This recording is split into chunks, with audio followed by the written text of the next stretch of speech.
అబ్బాయి చూస్తే అంతా లేత కుర్రాళ్ళ ఉన్నారు, వాడేమో పెన్షన్ తీసుకునే ముసలాళ్ళ ఉన్నాడు. మినిస్టర్ ఏంటి అంత బిల్డప్ ఇచ్చాడు? అదేనండి, కుర్రాళ్ళని కొట్టలేము, పెద్ద ఆయనేమో తిట్టలేము. ఏం చేద్దాం? నువ్వు కూల్గా వెళ్ళి ఆ నెత్తకొచ్చేయి. బచ్చాగాళ్ళు ఎవడన్నా అడ్డం వస్తే నేను చూసుకుంటాను. అంతేనంటారా?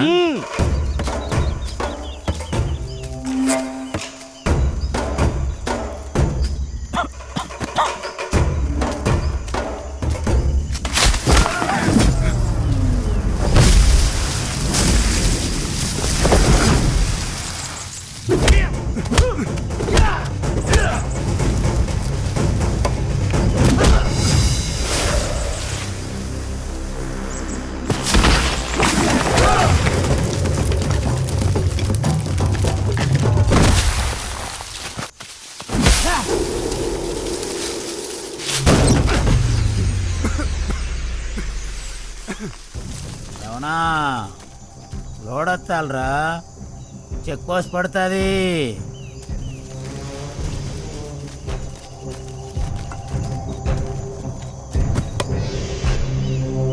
ప్రసాద్ గారు, అబ్బాయి కుర్రోళ్ళు అన్నారు, ముసలోడు అన్నారు, ఇరక్కొట్టేశారు కదండి. మీరేదో చూసుకుంటున్నారుగా. చూస్తూనే ఉన్నాను అబ్బాయి. ఈ రౌండ్ నువ్వు కొంచెం గట్టిగా ట్రై చేయి. మిలిటరీని చెప్పినావు, పిల్లలు లేపి లేపి కొడతాండ్రు. 5 నిమిషాలు వేయండి, చంపి నీకు ఫోన్ చేస్తా. 3 నిమిషాల్లో నాకు ఫోన్ వస్తుంది.